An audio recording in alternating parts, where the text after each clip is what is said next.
وہ بنانے والوں میں سب سے زیادہ خوبصورت ہے۔ یہ تو بات بھی یہاں تک ہو گئی جہاں تک میری اور آپ کی ملاقات بن گئے ہم، شکلیں بھی اللہ نے دے دی۔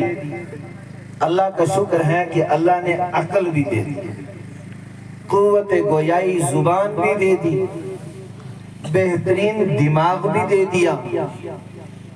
لیکن اس کے بعد میرے ایمانی بھائیوں میں توجہ چاہوں گا آپ سے کہ اللہ نے یہ کہیں نہیں کہا کہ اے انسان تیرا جیسا جی چاہے تو ویسا گزار اور تو ویسا کا ویسا میرے پاس آ جائے گا، ایسا نہیں کہا۔ اللہ نے کیا کہا؟ پہلے تو یہ بتایا کہ پیدا کیا کیا۔ سر میں آپ یہاں جہاں بیٹھے ہیں بہت خوبصورت ترین جگہ ہے، ہر طرف ہریالی ہے، دریا ہے، پہاڑ ہیں اور خوبصورت ترین درخت ہیں۔ بہت لوگ اس دنیا کے اندر لاکھوں اور کروڑوں روپے 5-10 منٹ ایسی جگہوں میں بیٹھنے کے لیے خرچ کرتے ہیں، لیکن میری اور آپ کی یہ سعادت ہے کہ مجھے اور آپ کو اللہ تعالیٰ اتنی حسین جگہ پر دنیا کی سب سے حسین کتاب یعنی قرآن مجید کی نسبت پر بٹھا رہا۔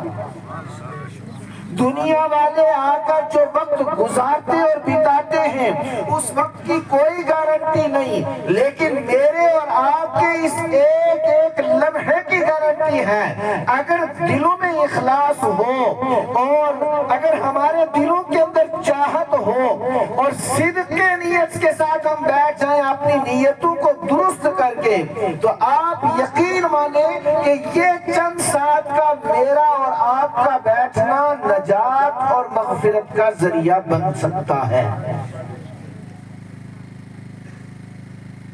اصل چیز کیا ہے اللہ کے یہاں؟ قبولیت ہے۔ اصل چیز کیا ہے؟ قبولیت۔ اعمال اصل نہیں ہے، اور قبولیت کے لیے اللہ کیا دیکھتا ہے؟ نیت کو دیکھتا ہے۔ کس کو دیکھتا ہے میرے بھائیوں؟ بولتے رہو، میرے ساتھ مذاکرہ کرتے ہو۔ کس کو دیکھتا ہے؟ نیت۔ کوئی بھی آپ کام کر رہے ہیں، کیوں کر رہے ہیں؟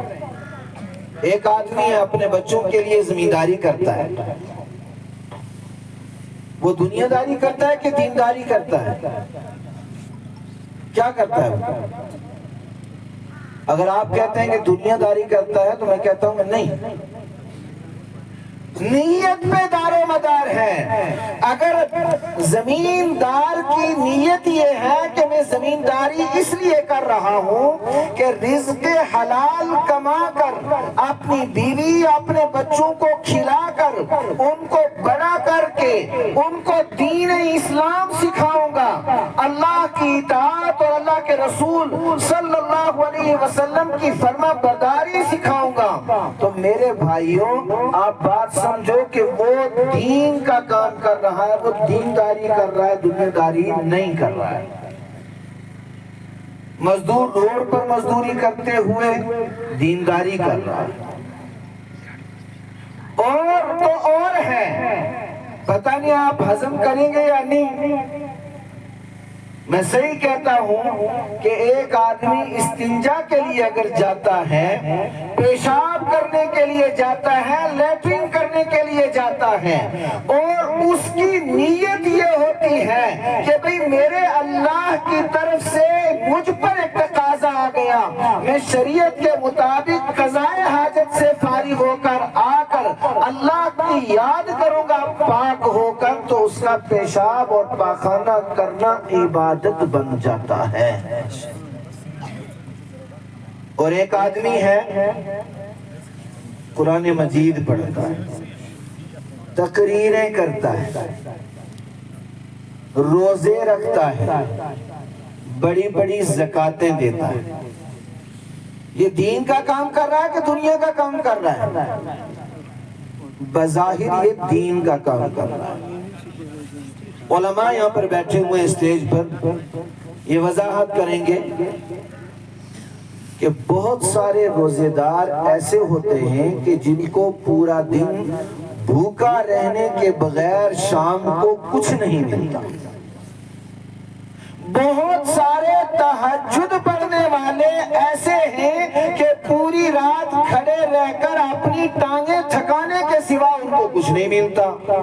اور بہت سارے قرآن مجید پڑھنے والے ایسے ہیں رب قاری للقرآن والقرآن یلعنہ. بہت سارے قرآن مجید پڑھنے والے ایسے ہیں کہ قرآن مجید ان پر لعنت کرتا ہے. انہیں پتہ یہ چلا کہ عبادت نماز پڑھنا ہی نہیں ہے، روزہ رکھنا ہی عبادت نہیں ہے، یا تلاوت کرنا ہی عبادت نہیں ہے. یہ چیزیں پکڑ کا سبب بھی بن سکتی ہیں، اور وہ جس کو ہم دنیا کہتے ہیں یا جس کو دنیا دار کہتے ہیں وہ نجات کا سبب بن سکتا ہے. اب سوال یہ ہے کہ اس کا علاج اور اس کا حل کیا ہے؟ تو میں یہ بتانا چاہ رہا تھا آپ کو مین بات، اگر آپ کی اور میری سمجھ میں، اللہ کرے میری سمجھ میں بھی آ جائے، کہ اعمال سے پہلے سب سے اہم کام ہے نیت. کیا کام ہے؟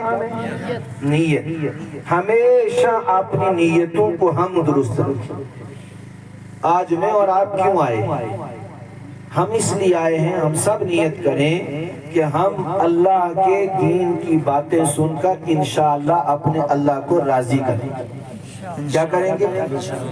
ہم کس لیے بیٹھے ہیں؟ اپنے اللہ کی رضا کے لیے بیٹھے ہیں. دوسری نیت یہ کریں گے، ہم اس لیے بیٹھے ہیں کہ تاکہ ہماری نجات اور ہماری مغفرت ہو جائے. تیسری ہم اس لیے بیٹھے ہیں کہ نجات اور مغفرت کے لیے ضروری ہے کہ ہم اللہ کی عظیم کتاب یعنی حافظ قرآن، جو بچے یہاں اس عظیم سرزمین کے اندر حافظ ہوئے ان کی حوصلہ افزائی کر کے اپنے اللہ کو راضی کریں. چوتھی نیت یہ کریں کہ اس دور دراز پہاڑی علاقے کے اندر جہاں کوئی اسباب و سامان نہیں، مجھے اللہ نے جتنی طاقت دی ہے میں اپنی طاقت اور اپنی حیثیت کے مطابق اس مدرسے کی اپنی مالیت سے، اپنے ذہن سے، اپنے دل سے، اپنے دماغ سے، اپنی فکر سے اس مدرسے کی مدد کر کے مدرسے کو ترقی دے کر اپنے اللہ کو راضی کروں گا. اب آپ نے یہ نیت ہی کر لی، انشاءاللہ جس کی جو نیت ہوگی اس نیت کے مطابق اس کو دنیا میں بھی بدلہ ملے گا اور اس نیت کے مطابق اس کو آخرت میں بھی بدلہ ملے گا. میں عرض کر رہا تھا کہ قرآن مجید میں اللہ کہتا ہے کہ میں نے اس کائنات میں سب سے خوبصورت کس کو بنایا؟ انسان کو بنایا. لیکن قرآن مجید اپنے اندر اس انسان کے متعلق ایک آیت اور بھی کہتا ہے. قرآن کہتا ہے اولئک کالانعام بل هم اضل اولئک هم الغافلون.